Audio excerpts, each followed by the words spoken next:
Hello friends, good morning. कैसे हैं आप सब? बहुत बहुत स्वागत आप सभी का जियो with Umashankar Gaur YouTube channel पर। आज आपके लिए लेकर आया हूं मैं ज्वालामुखी वॉल्केनो से संबंधित महत्वपूर्ण एमसीक्यूज़, ऐसे एमसीक्यूज़ का खजाना जो आपकी तैयारी को नई बुलंदियां देगा और सफलता के नए आयाम बनाएगा। तो तैयार हो जाइए इन एमसीक्यूज़ को देखने के लिए और हल करने के लिए। मैं अब लगातार 4 दिन आपके लिए एमसीक्यूज़ की एक टेस्ट सीरीज़ लेके आऊँगा।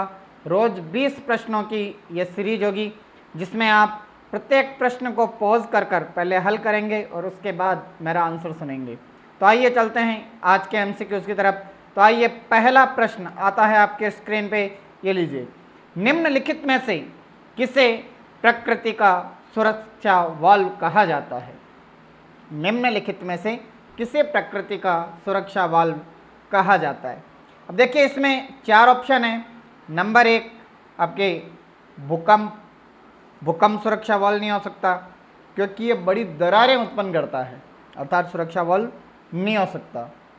ओजोन गैस, ये कंबल की तरह कार्य करती है, वाल्व की तरह नहीं। सुरक्षा का कार्य तो करती है प्रकृति की, लेकिन वाल्व की तरह नहीं। इसे हम सुरक्षा परत या सुरक्षा की चद्दर कहते हैं, अर्थात ये भी सुरक्षा वाल्व नहीं है। तीसरा ऑप्शन है ज्वालामुखी। ज्वालामुखी एक वाल्व की तरह होता है। इसका जो छिद्र है वो पृथ्वी के आंतरिक भाग में अत्यधिक तापमान बढ़ने पर जो प्रगलित पदार्थ हो जाता है, और आपको पता है ठोस से ज़्यादा जगह चाहिए होती है प्रगलित पदार्थ को, और जो प्रगलित पदार्थ उस छेद से बाहर आता है तो पृथ्वी के आंतरिक हालात अच्छे बने रहते हैं। जैसे घरों में प्रेशर कुकर हम काम में लेते हैं, अगर प्रेशर कुकर के ऊपर सेफ्टी वॉल्व नहीं होता तो जब उसमें प्रेशर बढ़ता तो शायद वो फट जाता। अगर वाल्व काम ना करे, जो सीटी होती है कुकर के ऊपर, अगर वो काम ना करे तो क्या हो जाएगा? कुकर फट जाएगा। ठीक इसी प्रकार अगर पृथ्वी के ऊपर ज्वालामुखी नहीं होते तो शायद पृथ्वी के अंतर्गत होने वाली हलचलों, प्रगलित पदार्थों की वजह से पृथ्वी फट जाती। इसलिए ज्वालामुखी को प्रकृति का सुरक्षा वाल्व कहा जाता है। तो हमारा यहाँ आंसर क्या हो जाएगा? सी, ज्वालामुखी। तो आइए दूसरे प्रश्न की ओर चलते हैं। हमारा दूसरा प्रश्न आपकी स्क्रीन पर आ रहा है। यह है आपकी स्क्रीन पर दूसरा प्रश्न कि ज्वालामुखियों के बारे में निम्न में से कौन सा कथन सत्य है? यहाँ पर ट्रू और फॉल्स के बारे में बात की गई है। तो आपको आंसर देने से पहले आपको तीनों पढ़ने चाहिए। ज़्यादातर क्या होता है, देखिए यहाँ पर डी में ऑप्शन आया हुआ उपयुक्त सभी, और हमारा दिमाग सीधा चला जाता है कि ये आया इसका मतलब यही होगा, और हम राइट का चिन्ह कर देते हैं, जबकि सारे ऑप्शंस तरीके से पढ़ने चाहिए। तो आइए पढ़ते हैं। पहला ऑप्शन क्या कह रहा है कि यह पृथ्वी की क्रस्ट की एक नली होती है। बिल्कुल सही है, नली होती है, जिसके माध्यम से भूगर्भ की पिघली चट्टानें तथा अन्य पदार्थ बाहर आते हैं। बिल्कुल सही, अर्थात ए ऑप्शन इसमें क्या है? सही है। बी, अक्सर इनकी नली के चारों ओर गोल कीपाकार पहाड़ी अथवा पर्वतीय भाग का विस्तार हो जाता है, अर्थात ज्वालामुखी शंकु। कीप को अपन कहते हैं ना, शंकुआकार होती है। तो कीप का मतलब कीपाकार पहाड़ी, शंकुआकार पहाड़ी होता है। लावा विस्तार की वजह से कीपाकार पहाड़ी का निर्माण होता है, पर्वत बनते हैं ज्वालामुखी पर्वत, अर्थात बी ऑप्शन भी सही है। ज्वालामुखी जागृत, प्रसुप्त या शांत तथा मृत 3 प्रमुख प्रकार में विभाजित किया जा सकते हैं। कि भाई जागृत अर्थात सक्रिय, जिनसे लगातार लावा निकल रहा हो, प्रसुप्त या शांत, जिनमें ऐतिहासिक काल में कभी विस्फोट हुआ था लेकिन वर्तमान में विस्फोट नहीं हो रहा है, और मृत, जिसमें कभी कोई विस्फोट हुआ ही नहीं है, उसे क्या कहते हैं? मृत। अर्थात तीनों ऑप्शन सही है। इसका मतलब यहाँ पर सही क्या हो जाएगा? डी, उपयुक्त सभी। यहाँ पर ये सही हो गया है, लेकिन ध्यान रखें हर बार ये नहीं होता है, इसलिए बिना ऑप्शन पढ़े कभी भी उपयुक्त सभी को सही ना करें, इसका जरूर ध्यान रखें। तो आइए चलते हैं अपने तीसरे प्रश्न की ओर। यह है आपकी स्क्रीन पर तीसरा प्रश्न। निम्नलिखित में से कौन सा ज्वालामुखी उन 3 वर्गों में शामिल नहीं है जो उनके उद्भव की आवृत्ति के आधार पर वर्गीकृत किया गया है? यहां प्रश्न को ढंग से पढ़ें। प्रश्न क्या कह रहा है? यहां उद्भव की आवृत्ति आवृत्ति शब्द आ गया है, उद्भव का प्रकार नहीं है कि उद्भव कैसा होता है, केंद्रीय उद्भव है या दरारी उद्भव कैसा है, वो नहीं पूछा है। यहाँ पर आवृत्ति शब्द आ गया है, अर्थात कैसे हो रहा है, लगातार हो रहा है, रुक के हो रहा है या हो ही नहीं रहा है, आवृत्ति के बारे में बात आ गई है। तो अब यहाँ पर देखिए कि पहला जागृत, ये तो पूर्ण आवृत्ति वाला है, लगातार चलता ही रहता है, इसका मतलब यह है। दूसरा प्रसुप्त, जिसमें कभी हुआ था लेकिन वर्तमान में नहीं और भविष्य में होने की संभावना है, अर्थात इसमें भी आवृत्ति होने की संभावनाएं हैं। तीसरा मृत, मृत ज्वालामुखी, ये भी आवृत्ति के अंतर्गत आता है कि इसमें कभी कोई आवृत्ति होती ही नहीं है, कोई उद्गार होता ही नहीं है, कोई उद्भव होता ही नहीं है, इसका मतलब ये तीनों तो आ गए आवृत्ति के अंतर्गत। अब चौथा बचा हमारे पास यौगिक, यौगिक का मतलब हो गया मिश्रित। यौगिक किसे कहते हैं, जब दो या दो से अधिक पदार्थ मिलकर किसी नए पदार्थ का निर्माण करते हैं तो वह पदार्थ उन पदार्थों का यौगिक कहलाता है। जैसे कार्बन का यौगिक है ना, कार्बनिक अम्ल है या कार्बन डाइऑक्साइड, ये सब क्या है, कार्बन और ऑक्सीजन से मिलकर नया बना पदार्थ है, इसलिए ये यौगिक कहलाते हैं। और यौगिक मिश्रित स्वरूप है, तो मिश्रित ज्वालामुखी, और मिश्रित ज्वालामुखी आता है केंद्रीय उद्गार वाले ज्वालामुखियों के अंतर्गत, न कि आवृत्ति के आधार पर वर्गीकृत किए गए ज्वालामुखियों के अंतर्गत। तो उत्तर क्या हो जाएगा यहाँ पर, यौगिक ज्वालामुखी, ऑप्शन डी यहाँ पर सही है। आइए बढ़ते हैं चौथे प्रश्न की ओर। चौथा प्रश्न आपकी स्क्रीन पर आ रहा है, किस ज्वालामुखी में अक्सर उद्गार होती रहती है, अर्थात किस में लगातार चलता रहता है कि भी कुछ देर के लिए रुक गया फिर उद्गार हो गया, ऐसा किसमें होता है। तो ऐसा प्रश्न पढ़ते ही दिमाग में तुरंत आ जाता है कि भाई जागृत, जागृत ज्वालामुखी में होता है। ऑप्शन में देखिए कहीं पे है क्या जागृत ज्वालामुखी, ए ऑप्शन पे दिया हुआ है जागृत ज्वालामुखी, तो यहाँ पर उत्तर क्या हो जाएगा, जागृत। ये दोनों ऑप्शन सेम है, प्रसुप्त और शांत, ये एक ही, सॉरी प्रसुप्त और शांत डी, बी और डी ये दोनों ऑप्शन समान है। और सी जिसमें कभी उद्गार होता ही नहीं है, और प्रसुप्त और शांत में ऐतिहासिक काल में कभी हुआ था लेकिन इन फ्यूचर भी कभी होने की संभावना है, वर्तमान में नहीं हो रहा है, उसे प्रसुप्त सोया हुआ या शांत ज्वालामुखी कहते हैं। अगला आता है आपके सामने प्रश्न संख्या 5, आपकी स्क्रीन पर आ रहा है, तैयार हो जाइए। प्रश्न 5 आप पॉज कर करके पहले खुद सोचिए, उसके बाद आंसर लीजिए। किस ज्वालामुखी में ऐतिहासिक काल से उद्गार हुए ही नहीं है, अर्थात जिसमें कभी उद्गार हुआ ही नहीं, जो मरा हुआ है, मर गया, जो शांत भी नहीं है कि कभी हुआ होगा या कभी होगा, नहीं, जिसमें कभी हुआ ही नहीं है वो मरा हुआ है, तो मृत ज्वालामुखी ऑप्शन में, ऑप्शन डी यहाँ पर आपका सही हो जाएगा कि मृत ज्वालामुखी, क्योंकि जागृत, प्रसुप्त और शांत, जागृत में लगातार होता है, प्रसुप्त और शांत में ऐतिहासिक काल में हुआ था और इन फ्यूचर कभी होने की संभावना बनी हुई है, इसलिए ये तीनों इसके अंतर्गत नहीं आएंगे। इसमें आएगा मृत ज्वालामुखी जिसमें कभी उद्गार हुआ ही नहीं है।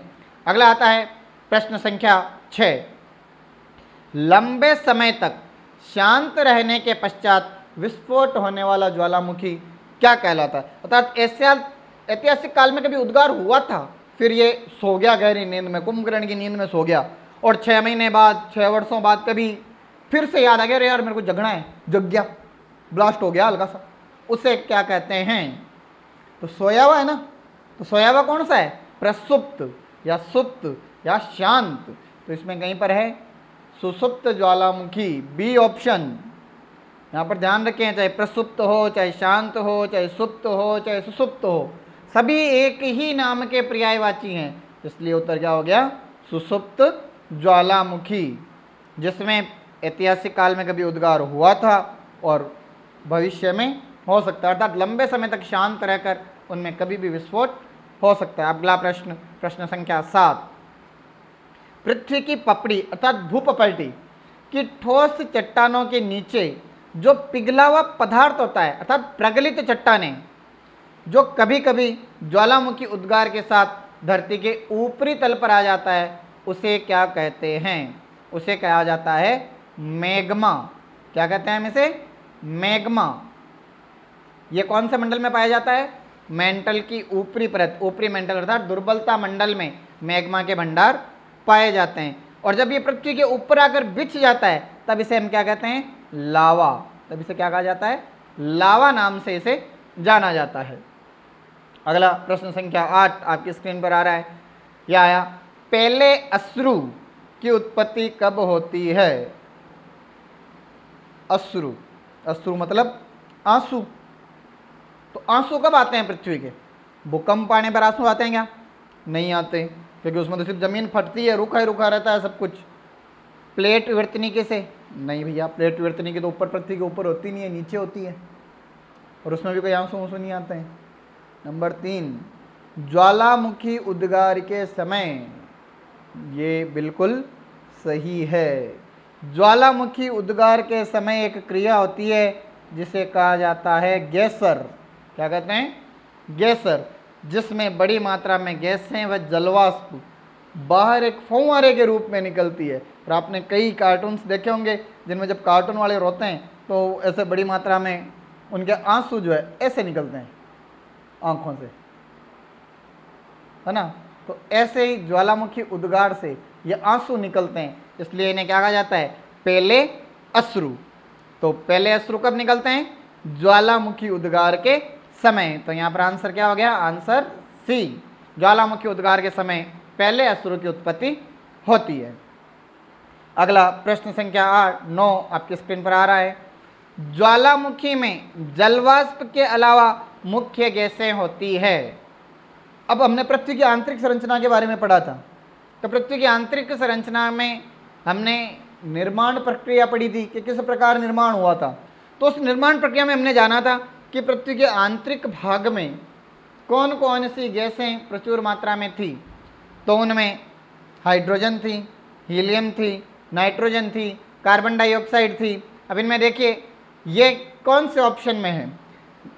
नाइट्रोजन है यहाँ पर ए में, लेकिन ऑक्सीजन भी है, अर्थात गलत। इसमें हाइड्रोजन है, वो थी, फिर ऑक्सीजन है, ये भी गलत। कार्बन डाइऑक्साइड है, हाइड्रोजन है, नाइट्रोजन है, ये तीनों ही आंतरिक भाग में है। तो ज्वालामुखी में कौन सी गैसें निकलती जो आंतरिक भाग में होती है? अर्थात ये ऑप्शन सही है। अगले में सल्फर डाइऑक्साइड, ये नहीं है। कार्बन डाइऑक्साइड और नाइट्रोजन सही है, लेकिन ये नहीं है, इसका मतलब ये भी गलत। तो ऑप्शन सी यहाँ पर क्या हो गया अपने? सही। ज्वालामुखी में जल वाष्प के अलावा निकलने वाली गैसें मुख्य रूप से होती हैं कार्बन डाइऑक्साइड, हाइड्रोजन व नाइट्रोजन। अब अगला प्रश्न आपकी स्क्रीन पर आ रहा है, प्रश्न संख्या 10।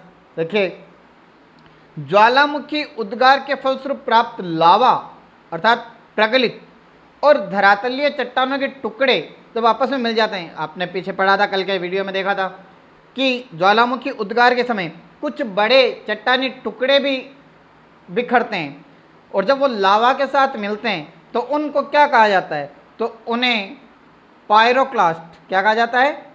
पायरोक्लास्ट। कल के वीडियो में हमने इसके बारे में चर्चा की थी, तो इसका उत्तर हो जाएगा अपने ए, पायरोक्लास्ट। आगे बढ़िए। क्रेटर और काल्डेरा स्थलाकृतियां निम्नलिखित में से किससे संबंधित हैं? उल्कापात नहीं। ज्वालामुखी क्रिया, ज्वालामुखी क्रिया में आपने कल पढ़ा था कि ज्वालामुखी विस्फोट के समय कई बार ज्वालामुखी छिद्र जो है वो गहरा धंस जाता है, ऐसे अंडाकार, अर्ध आधे अंडे के समान या अर्ध चंद्राकार आकृति में, इस तरीके से वो गड्ढा धंस जाता है अंदर, तो एक झील जैसी आकृति बन जाती है, उसे हम क्या कहते हैं? क्रेटर। और जब लंबे कालांतर में लगातार विस्फोट के बाद जब ये क्रेटर का आकार बड़ा हो जाता है तो उसे हम कहते हैं काल्डेरा। तो यह आकृति किससे संबंधित है? ज्वालामुखी क्रिया से। तो ऑप्शन बी यहाँ पर क्या हो जाएगा? सही उत्तर। अगला प्रश्न, प्रश्न संख्या 12 आपके स्क्रीन पर है। मैं उम्मीद करता हूँ आप अच्छे से तैयार कर रहे हैं और अधिकांश प्रश्न आपके सही हो रहे हैं। तो आइए प्रश्न संख्या 12 की ओर चलते हैं कि निम्नलिखित में से कौन सी स्थलाकृति ज्वालामुखी क्रिया से संबंधित नहीं है? क्रेटर, अभी पिछले प्रश्न में ही बात की थी कि ज्वालामुखी छिद्र जब अंदर धंस जाता है तो उसे हम क्रेटर कहते हैं, और जब क्रेटर का आकार बहुत बड़ा हो जाता है तब हम उसे काल्डेरा कहते हैं। गैसर, अभी पीछे एक प्रश्न में बात करके आए थे कि ज्वालामुखी विस्फोट से जब फव्वारे की तरह गैसें व जलवाष्प व जल बाहर निकलते हैं तो उसे हम गैसर कहते हैं। और फियोर्ड, फियोर्ड जो है वो किससे बनने वाली स्थलाकृति है? ये भी एक स्थलाकृति, लेकिन बनती किससे है? हिमनद से बनती है। हिमनद जब अपने मार्ग में तीखे ढाल वाली घाटियों का, खाइयों का निर्माण करती हैं, तब उसे फियोर्ड कहा जाता है। क्या कहा जाता है? फियोर्ड कहा जाता है। इसका मतलब ये ज्वालामुखी से निर्मित स्थलाकृति ना होकर किससे निर्मित है? हिमनद से निर्मित स्थलाकृति है। अर्थात ऑप्शन डी यहाँ पर सही उत्तर है। अगला प्रश्न आपकी स्क्रीन पर आ रहा है, प्रश्न संख्या 13। किस स्थलाकृति का निर्माण ज्वालामुखी क्रिया से नहीं होता है? तो पहला ऑप्शन आपके सामने है लावा पठार। तो अब जब नाम ही आ गया लावा, तो लावा किसका भाग है? ज्वालामुखी क्रिया का। ज्वालामुखी क्रिया से ही लावा निकलता है, तो ऑप्शन ए ज्वालामुखी क्रिया से निर्मित है। ऑप्शन बी लावा मैदान, इसमें भी लावा आ गया, बेसाल्ट प्रवाह जो है उससे लावा के मैदान का निर्माण होता है, तो लावा ज्वालामुखी क्रिया से निकलता है, अर्थात ये ऑप्शन भी ज्वालामुखी क्रिया से निर्मित है। सिल तथा डाइक, ये क्रिया है कि जब ज्वालामुखी विस्फोट के दौरान कई बार क्या होता है, लावा जो है वो बाहर नहीं आता और आंतरिक भाग में एक लंबाकार, एक लंब के रूप में, समकोण के रूप में, एक सीधी खड़ी पाइप के रूप में जब जम जाता है तो उसे कहा जाता है डाइक। क्या कहा जाता है? डाइक। और जब ये चद्दर के रूप में, किसके रूप में? चद्दर के रूप में फैल जाता है, डाइक के ऊपर चद्दर के रूप में फैल जाता है, तो उसे कहा जाता है सिल। तो ये सिल और डाइक भी क्या हो गए? ज्वालामुखी क्रिया से आंतरिक भाग है। लावा पठार और लावा मैदान ये ज्वालामुखी क्रिया से निर्मित भूआकृतियां हैं जो स्थल के ऊपर पाई जाती हैं, जबकि सिल और डाइक कौन सी है? आंतरिक भाग में निर्मित होने वाली स्थलाकृतियां हैं। अगला ऑप्शन है विसर्प। विसर्प का मतलब क्या? सांप के जैसे आकृति, है ना, सांप चलता है ना, और यह आकृति कौन बनाती है? नदी। कौन बनाती है? नदी, न कि ज्वालामुखी। अर्थात यहाँ पर ऑप्शन डी क्या हो जाएगा? सही हो जाएगा कि यह नदी विसर्प है, नदी के द्वारा निर्मित स्थलाकृति है, ज्वालामुखी क्रिया से निर्मित स्थलाकृति नहीं है। चलिए अगला प्रश्न आपकी स्क्रीन पर आ रहा है, प्रश्न संख्या 14। डाइक, अभी पिछले वाले प्रश्न में बात करके आए कि डाइक क्या है। तो डाइक ज्वालामुखी निर्मित आंतरिक स्थलाकृति है। जब ज्वालामुखी उद्गार से पहले ही लावा पृथ्वी के आंतरिक भागों में लंबवत स्थिति में जम जाता है तो उससे निर्मित आग्नेय चट्टान या स्थलाकृति को डाइक कहा जाता है। तो ऑप्शन बी यहाँ पर क्या हो गया? सही हो गया। अगला प्रश्न आता है आपके सामने, प्रश्न संख्या 15। कालडेरा संबंधित है। कालडेरा विस्तृत क्रेटर को कालडेरा कहते हैं, और क्रेटर ज्वालामुखी छिद्र के धंसने से बनी झील नुमा आकृति को क्रेटर कहते हैं, और जब वो बड़ा हो जाता है तो उसे कालडेरा कहते हैं। तो किससे संबंधित होगी? ज्वालामुखी से। तो ऑप्शन सी यहाँ पर क्या हो गया? सही हो गया। अगला प्रश्न आपके सामने आ रहा है, प्रश्न संख्या 16। वह कौन सा महाद्वीप है जहाँ एक भी ज्वालामुखी नहीं है? विश्व में 7 महाद्वीप हैं और उन 7 में से एक महाद्वीप ऐसा है जहाँ पर एक भी ज्वालामुखी उपलब्ध नहीं है। सोचिए कौन सा है, ऐसा कौन सा हो सकता है जहाँ पर नहीं है? तो उत्तर आपके सामने है, ऑस्ट्रेलिया। Option A. कल मानचित्र देखा था हमने, उस मानचित्र में हमने पाया था कि ऑस्ट्रेलिया में एक भी ज्वालामुखी नहीं है। प्रश्न संख्या 17। अग्निवलय, सर्किल ऑफ फायर किसे कहा जाता है? पहले तो सर्किल का मतलब क्या हो गया? गोला, है ना, वलय मतलब गोला। और विश्व में सर्वाधिक ज्वालामुखी कहाँ पाए जाते हैं? प्रशांत परिमेखला में। और प्रशांत परिमेखला में वृत्ताकार रूप में बड़ी मात्रा में सक्रिय ज्वालामुखी पाए जाते हैं जिनमें निरंतर उद्गार होता रहता है। इसलिए प्रशांत परिमेखला को विश्व का अग्निवलय या सर्किल ऑफ फायर के नाम से जाना जाता है। तो उत्तर क्या हो जाएगा? प्रशांत परिमेखला। अब अगले प्रश्न की ओर चलते हैं, प्रश्न संख्या 18 आपकी स्क्रीन पे आ रहा है कि लेकोलिथ संबंधित है। तो पहले हम ये जान लेंगे लेकोलिथ है क्या। जब ज्वालामुखी उद्गार के समय यह ज्वालामुखी नली छिद्र और ये ज्वालामुखी नलिका, कई बार इस नलिका से ज्वालामुखी विस्फोट के समय लावा जो है, मैग्मा जो साइड में भी चला जाता है और साइड में एक गुंबदाकार आकृति के रूप में ये जमा हो जाता है।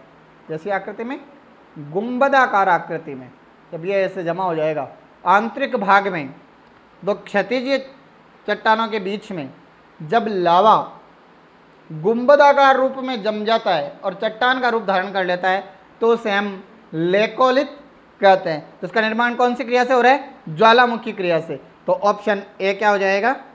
सही, बिल्कुल सही आंसर है ज्वालामुखी। अब अगला प्रश्न, प्रश्न संख्या 19 आपकी स्क्रीन पर आ रहा है। पेंट पॉट के विषय में कौन सा कथन सत्य है? यहाँ पर 4 ऑप्शन दिए गए हैं, आपको अध्ययन करना है कि ज्वालामुखी क्षेत्रों का एक छिद्र जिससे गर्म व गहरे रंग का द्रव्य कीचड़ बाहर निकलता है। बिल्कुल सही है, ये एक छिद्र होता है जिससे लगातार गहरे रंग का द्रव्य कीचड़ बाहर निकलता रहता है। दूसरा, इसके साथ सामान्यतः गैसर पाए जाते हैं, इससे बड़ी मात्रा में गैसर के रूप में जल वाष्प व गैसें बाहर निकलती रहती है, इसलिए इसमें गैसर भी पाए जाते हैं। और यूएसए का जो येलो स्टेशन नेशनल पार्क है वहाँ पर बड़ी मात्रा में ये पेंट पॉट पाए जाते हैं, यह भी सही है। इसका मतलब उपयुक्त चारों के चारों क्या हैं? सही हैं। अंतिम प्रश्न आज का, प्रश्न संख्या 20 आपकी स्क्रीन पर आ चुका है कि विश्व में सर्वाधिक जागृत ज्वालामुखी कहाँ स्थित हैं? पीछे सर्किल ऑफ फायर पढ़ के आए हैं अपन, और सर्किल ऑफ फायर जो है वहीं पर सर्वाधिक जागृत होंगे। तो सर्वाधिक जागृत कहाँ हो जाएंगे आपके हिसाब से? प्रशांत महासागर में। तो उत्तर बी, हाँ बिल्कुल सही जवाब बी, प्रशांत महासागर के आसपास सर्किल ऑफ फायर में सर्वाधिक जागृत ज्वालामुखी पाए जाते हैं। तो ये आज के 20 एमसीक्यूज थे जो आपकी तैयारी में बहुत महत्वपूर्ण भूमिका निभाएंगे। कल फिर मैं लेके आऊँगा आपके लिए इसी प्रकार के 20 प्रश्न ज्वालामुखी से संबंधित। तो तैयार हो जाइए कल फिर से एक टेस्ट देने के लिए। ओके, राम राम, जय हिंद, जय भारत।